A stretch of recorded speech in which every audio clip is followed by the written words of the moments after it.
खिप्रो मां ख़बर ईंदाल खिप्रो लग गोठ आलमाबाद जे गवर्नमेंट बॉयज हाई स्कूल में जश्न ईद मिलादुल नबी जे सिलसिले में शान मुस्तफ़ा कॉन्फ्रेंस कोठाई वही। उन मौके ते स्कूल जे शागिर्दनि ऐं शागिर्दनि जे विच में शान मुस्तफ़ा क्विज़ कॉम्पिटिशन नातुन ऐं तकरीरुनि जा मुक़ाबला कराया विया, जंहिंमें पहिरीं ॿीं ऐं टीं पोजीशन हासिल कंदड़नि खे बहितरीन कारकर्दगी जा सर्टिफिकेट मेडल ऐं ट्रॉफियूं ॾिनियूं वयूं। गाँव गाँव की सदा, शहर शहर की फजा, मुल्क मुल्क गूंज उठा, धड़कनों की है सदा,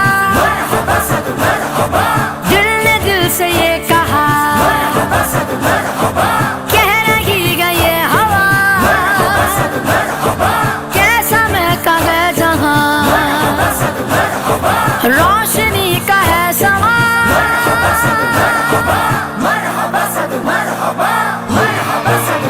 मिलाद मनाएगा तो छा जाएगा।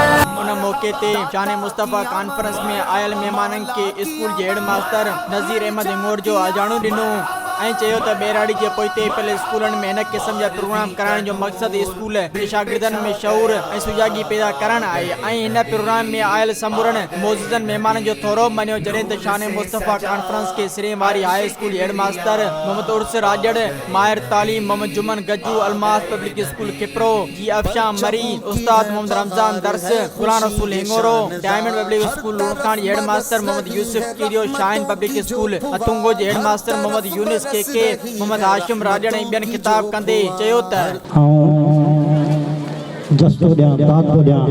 आलमबाग हाई स्कूल की सॼी टीम खे साईं नज़ीर अहमद हेड मास्टर जी अॻुवाणी में हिन टीम जेका पंहिंजी कारगुज़ारी अॼु ॾेखारी आहे इन जे लाइ हू शाबस जा हक़दार आहिनि ऐं इन ॿारहाड़ी जे माहौल में इन क़िस्म जो मंडल ऐं अहिड़े क़िस्म जो माहौल ठाहिणु तमामु ॾुखियो आहे। ऐं उनखां पोइ आउं जसदिन साईं अब्दुल रज़ाक राजपूत साहब खे जिन पंहिंजे हिन प्लेटफॉर्म तां अवामी न्यूज़ चैनल जे प्लेटफॉर्म तां हिकु हिन तालके खिपरे में हिकिड़ो जागी जो सॾु पैदा कयो ऐं हीउ शऊर पैदा कयो ऐं हर जाइ ते हर सभिनी स्कूलनि में हिन क़िस्म जा प्रोग्राम थियनि पिया ऐं आउं सम्झां थो साईं बिल्कुलु उनजो हक़दार आहे ऐं साईं खे बिल्कुलु सल्यूट करियूं था, सलाम था पेश करियूं त आईंदा इलावा असां साईं मां इहो उमेदु रखूं था त हिन क़िस्म जा प्रोग्राम साइंसी प्रोग्राम हुजनि, समाजी प्रोग्राम हुजनि या आम मालूमाती प्रोग्राम हुजनि या इनके डिबेट्स तकरीर जा इन क़िस्म जा प्रोग्राम ऑर्गेनाइज़ कंदो त असां पढ़िया लिखिया बाशूर दोस्त सभई जो साथ ॾींदासीं ऐं हिन खिपरे में इन क़िस्म जी एक्टिविटीज़ हुअणु घुरिजनि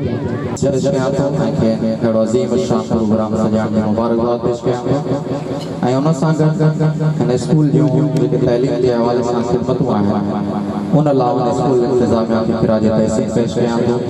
शान मुस्तफ़ा क्विज़ कॉम्पिटिशन सीज़न 2 में हिन स्कूल पंहिंजो पाण हलायो, फर्स्ट राउंड खां वठी क्वार्टर फाइनल खां वठी सेमीफाइनल ताईं पहुता ऐं भरपूर मुक़ाबला कयूं ऐं हिननि जा ॿ मुक़ाबला जेके तारीख़ी मुक़ाबला थिया अल्हम्दुलिल्लाह डायमंड पब्लिक स्कूल सां मुक़ाबला थिया। ॾाढी ख़ुशी थी असांखे त शहर जे ॿारनि सां जॾहिं बहिराड़ीअ जा ॿार हुते वॾी स्क्रीन ते वञी करे स्टूडियो में वञी करे एॾनि वॾनि प्रोग्रामनि में वञी करे मुक़ाबला कनि था त सचमुच ॾाढी ख़ुशी थिए थी। असांजा बहिराड़ीअ जा नौजवान असांजा बहिराड़ीअ जा ॿार हिन में वॾो टैलेंट मौजूदु आहे।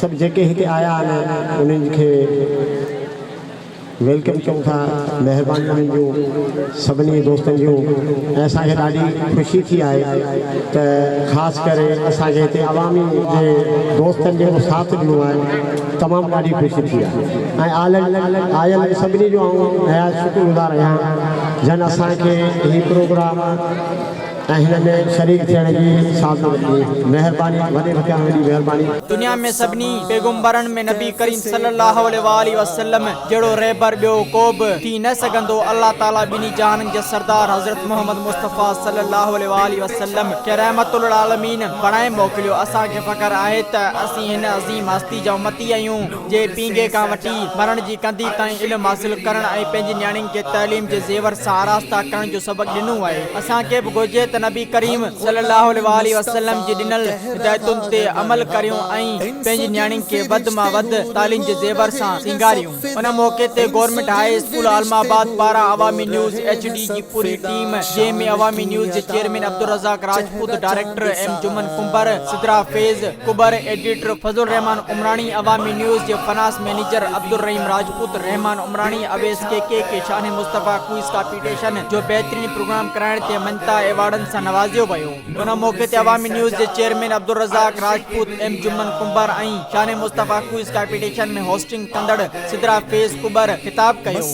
स्कूल के असातिज़ा जो स्टेज पर बैठे हुए हैं और जो पंडाल में मौजूद है और उसके साथ जो मेहमान गिरामी और भी यहाँ पर मौजूद हैं, उन सबका मैं तहे दिल से शुक्रगुजार हूँ। उसके साथ हैदर समेजों का जिन्होंने हमें दावत दी और हम इनकी दावत पर यहाँ पहुँचे। आज ये पंडाल देखकर बड़ी खुशी महसूस हो रही है कि ईद मिलादुन नबी के हवाले से जो यहाँ पर ये प्रोग्राम मुनक्कद किया गया और यहाँ पर बच्चियों की जो कारकर्दगी मैंने देखी वो बहुत अच्छी, क्योंकि गांव का जो माहौल होता है यहाँ पर इन चीज़ों की इजाज़त बहुत कम वालिदैन देते हैं। और आज ऐसा लग रहा है कि ये पीली ड्रेस वाले जो बच्चे यहाँ पर मैदान में पंडाल में बैठे हुए हैं, तो मुझे मेरा माजी भी जो है वो याद आ गया, क्योंकि ये माजी में स्कूलों के अंदर इस किस्म के प्रोग्राम जो है वो मुनक्कद किए जाते थे।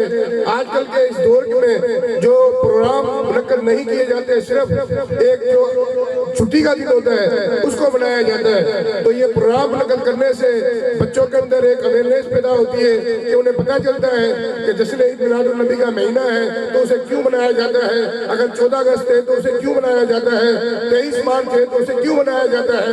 सिर्फ छुट्टियां ही करने से जो है दिलों का बच्चों के अंदर पता नहीं पड़ता। बच्चों के लिए इस किस्म के इवेंट जो है मरनेवार तमाम स्कूलें, चाहे वो प्राइवेट स्कूलें हो चाहे वो गवर्नमेंट की स्कूलें हो, उनको चाहिए कि इस किस्म के जो प्रोग्रामों का इनेकाद करें जिनसे उन बच्चों के अंदर पता चले कि आज हमारे अगर छुट्टी है तो वो किस लिए छुट्टी है और किसकी वजह से छुट्टी है। आज अगर हमारे बच्चों से हम पूछते हैं कि छुट्टी है तो बच्चा यही कहता है कि बस उस्ताद ने कहा है कल 23 मार्च है उसकी छुट्टी है, पर उसे पता नहीं है कि 23 मार्च क्यों मनाया जाता है, 14 अगस्त क्यों मनाई जाती है, जश्न ईद मिलादुन नबी क्यों मनाया जाता है। और यहाँ पर एक टीचर अफशा मरी ने जो बात की वालिदैन के हवाले से और बच्चियों के हवाले से, तो बड़ी जबरदस्त उनकी ये कोशिश है और हमारी भी ये कोशिश है कि बच्चियों को जो है ज्यादा से ज्यादा दीनी तालीम भी दी जाए और दुनियावी तालीम भी दी जाए इंशाअल्लाह। और भी किसी ने ये बात कही थी कि मुख्तलिफ इवेंट यूसुफ भाई ने डायमंड स्कूल के जो प्रिंसिपल है उन्होंने भी ये कहा कि कुछ इवेंट ऐसे कराए जाए, तो इंशाअल्लाह मेरी और भी इवेंट कराने की जो है इन्होंने ख्वाहिशों को जाहिर करवा दिया है। तो इंशाल्लाह और भी जो ऐसे दिन होंगे उनके ऊपर और भी इवेंट कराए जाएंगे जिससे बच्चों को जो है बच्चों की जो है हौसला अफजाई हो सके। बड़ी मेहरबानी, थैंक यू। अगर कोई मुझसे गलती हुई हो तो उसकी भी माजरत चाहता हूँ। नसी वोड़ वड़न में नसी कातारी पस्यो बाजारी हीड़ो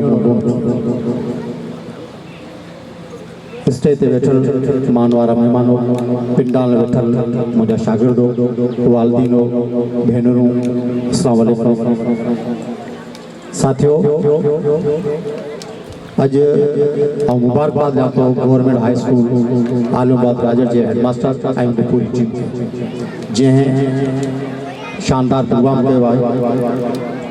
थोरो हिन स्टेज ते 5 हाई स्कूलनि जा हेडमास्टर वेठा आहिनि। थोरो साईं खां उहो आगाह कंदो आहे अवामी यूनिवर्सिटी पारां ही जेको क्विज़ कॉम्पिटिशन जो जेको प्रोग्राम कीअं शुरू थियो, किथां थियो, उन हवाले सां साईं वाणी खे आगाह कंदो आहे। साईं उर्सा सीनियर हेडमास्टर वेठा आहिनि, साईं उस्ताद मोहम्मद जुमन, साईं निसार साहब वेठा आहिनि। साईं गुज़िर साल बि अवामी यूनिवर्सिटी पारां असांजो हिकिड़ो बोर्ड ठहियलु आहे, उन बोर्ड दफ़ा असां हिकिड़ी मीटिंग कोठाईसीं त छो न केतिरे जा प्राइवेट सिर्फ़ जा ऐं सरकारी स्कूल जेके आहिनि उन्हनि जे विच में मुख़्तलिफ़ कॉम्पिटिशन प्रोग्राम शुरू कराइजनि, जंहिंजो असां शुरू में यूज़र रखियोसीं त शान मुस्तफ़ा जेको सब्जेक्ट आहे उन ते पहिरियों क्विज़ कॉम्पिटिशन कराइजे, पोइ मुख़्तलिफ़ जेके आहिनि ॾियारा जेके आहिनि शुरूआत कजे। गुज़िर साल बि खिपरो सिटी जा जेके बि स्कूल आहिनि, हाई स्कूल, मिडिल स्कूल ऐं प्राइमरी प्राइवेट स्कूल उन विच मुक़ाबलो थियो। गुज़िर साल 40 स्कूलनि जे विच में मुक़ाबलो थियो, जंहिंजो फाइनल जेको थियो इहो पदमगीर हाल में थियो। उते वरी मुख्य तकरीब थी, हुन में कुझु दोस्त प्रोग्राम हुआ, उनखे ख़बर आहे। हिन साल बि 72 स्कूल खिपरे तलके जे 72 स्कूलनि जे विच मुक़ाबलो थियो। 72 टीमनि जे विच में कॉम्पिटिशन मुक़ाबलो थियो। पहिरीं रबीउल अवल खां वठी 12 रबीउल अवल ताईं मुख़्तलिफ़ स्कूलनि जो मुख़्तलिफ़ टीमूं उन्हनि जा मुख़्तलिफ़ 10,000 सुवाल असां तरतीब नासीं, जेके मुख़्तलिफ़ जेको सब्जेक्ट हो शान मुस्तफ़ा, इन ते 10,000 सुवाल हथ करणु, कंपोज़ करणु, प्रूफ रीडिंग चेक करणु, वरी मौलवी हज़रातनि खां इहो पढ़ाए करे तस्दीक़ इंफॉर्मेशन करणु, इहो वॾो वॾो कमु आहे। पहिरीं रबीउल अवल खां वठी 12 रबीउल ताईं हिन स्कूल अवांजे इलाइक़े जा ॿिया बि स्कूल, खाई जा स्कूल, हथुंगो जा, लूणखा जा स्कूल, खिपरो सिटी जा समूरा प्राइवेट काज़ी रसूल बख्श सेठ जो स्कूल, 72 स्कूल जो मुक़ाबलो थियो। ई 6 टीमूं हिकिड़े पासे, 6 टीमूं ॿिए पासे, मुक़ाबला हली वञी फाइनल तक पहुता।